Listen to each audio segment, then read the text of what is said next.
Statements. I'll take the next distinguished delegate. The next distinguished delegate is from Thailand. Thailand, you have the floor.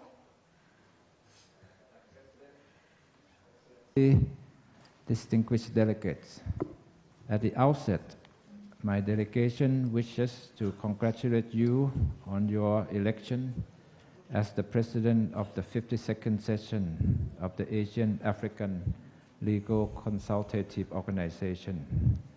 Our congratulations also goes to the Vice President of this session. Under your able leadership, I'm sure that the meeting will come to a fruitful conclusion. I would like also to assure you of my delegation's full cooperation.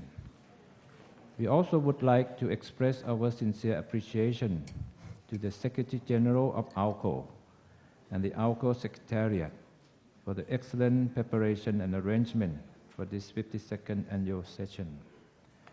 Madam President, Thailand always attaches great importance to the ALCO and its works. We have actively participated in the deliberation and activities of the organization since we joined the organization more than 50 years ago. One of the key foreign policy of Thailand is to forge cooperation between Asia and Africa. We believe that ALCO serves well as a forum for Asia-Africa partnership. Through our cooperation, sharing of knowledge and experiences, member countries can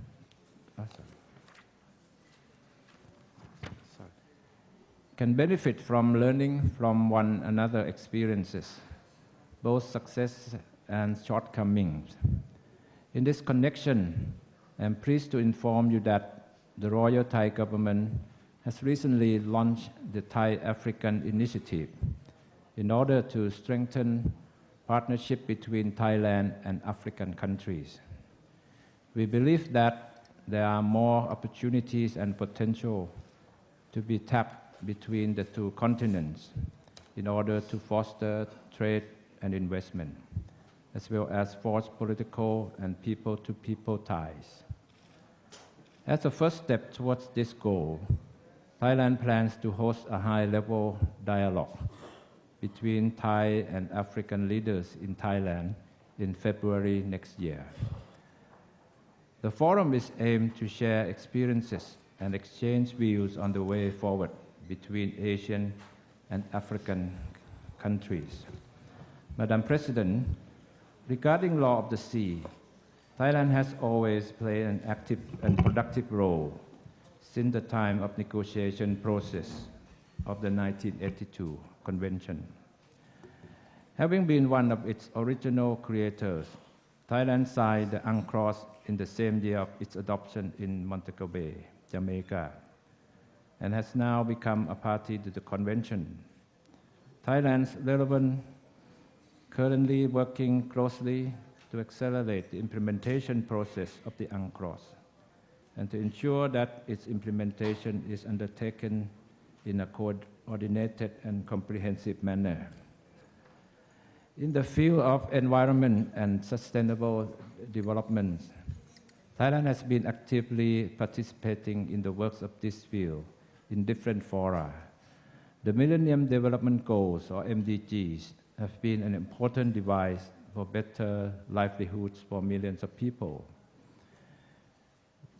With 2015 approaching, we should exert all effort to make the final push in realizing these goals. Simultaneously, it is important that we prepare for the post-2015. Successes and lessons learned on MDGs implementation should be taken into account as we formulate the post-2015 development agenda or the Sustainable Development Goals. The process towards this end should be as inclusive as possible to ensure that the agenda enjoy widest possible support and ownership of the international communities. Further, Thailand views that development agenda beyond 2015 should continue to place people at its core. As a matter of fact, the heart of His Majesty King of Thailand's philosophy of sufficient economy is human development. While poverty alleviation should remain an overarching goal of the post-2015 agenda, it perhaps should aim to achieve people-centered development with the key elements of addressing inequality, disaster reduction and preparedness, universal health coverage, and adherence to rule of law and good governance. Madam President, as an active member of the International Law Commission, Ambassador Kriengsak Kittichai Seri, the International Law Commission member from Thailand, has chaired the ILC working group on the very important international law principle on extradition. It's about the duty to extradite or prosecute.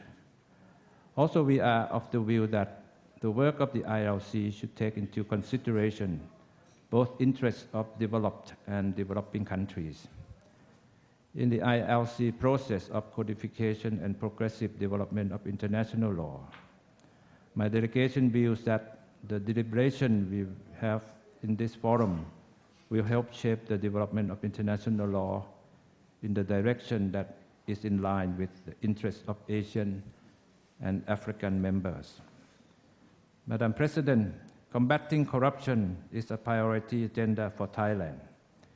In an effort to deal with corruption, a national strategy and necessary laws and measures, as well as effective legal implementation, are required at the national level, and collective efforts and effective cooperation at the regional and international levels. In this regard, Thailand has signed the UN Convention Against Corruption on the 9th December 2003 and successfully submitted a ratification instrument on the 1st of March 2011, in which it became effective to Thailand on the 31st March 2011. At the domestic level, the Royal Thai government also established Thailand Anti-Corruption Coordination Center to serve as a focal point for cooperation in corruption cases. At the regional level, Thailand, together with Brunei, Indonesia, Malaysia, and Singapore, signed a memorandum of understanding on cooperation for preventing and combating corruption to strengthen cooperation in the matter with the ASEAN framework. On the rule of law and criminal justice, Thailand has established the so-called Thailand Institute of Justice, or TIJ, to undertake research, technical assistance, and other forms of knowledge management in the areas of justice to build strong foundation for the community of justice in Thailand, ASEAN, and beyond. The Institute also aims to promote the culture of justice and the rule of law in accordance with the United Nations standard and norms on criminal justice. It collaborates closely with the United Nations institutes such as UNODC, UNAFE, or UN Asia and Far East Institute for the Prevention of Crime and Treatment of Offenders, the Korean Institute of Criminology, and several others. At the end of this year, the Institute and the Ministry of Justice of Thailand will host a conference on Bangkok Dialogue on the rule of law. Madam President, in closing, I assure you all that Thailand will continue to be a strong partner of ALCO and stand ready to collaborate with ALCO member countries to achieve common objective and aspiration of ALCO. I thank you, Madam President.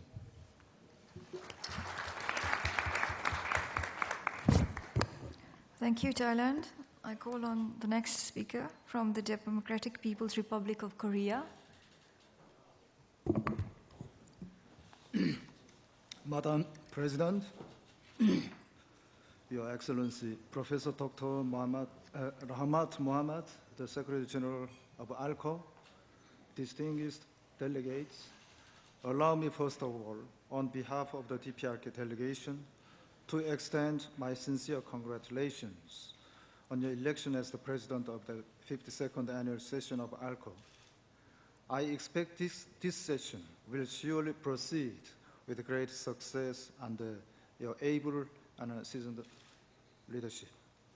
My special thanks go to the ALCO Secretary General and his Secretariat for caring and rendering efforts for the activities of ALCO and making every possible effort to make this session a success.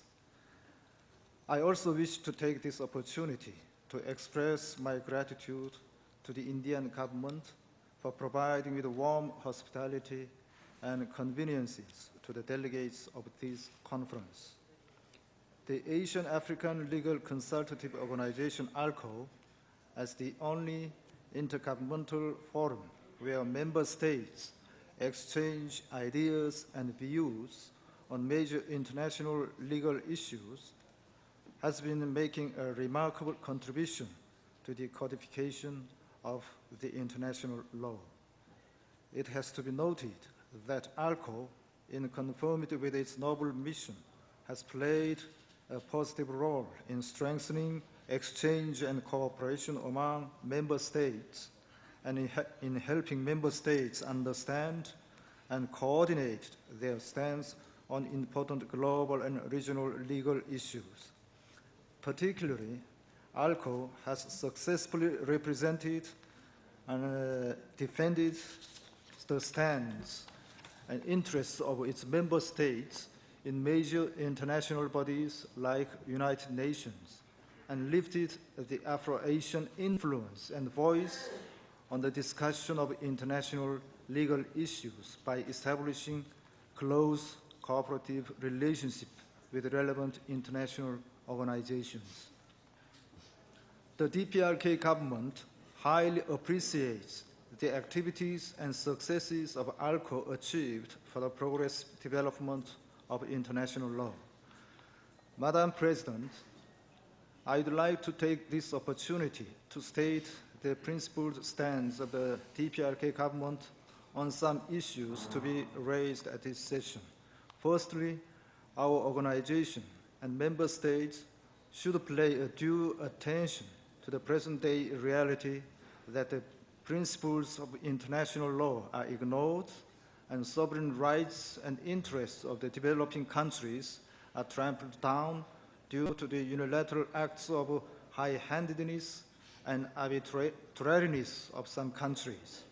The United States, in pursuit of its political objectives, is making interventions in the internal affairs of other sovereign states and is forcing its own values on the other independent states by pursuing double standards in interpretation and application of international law in an undisguised manner. These acts of high-handedness and arbitrariness impede not only the socio-economic development of target states, but also the establishment of fair international order.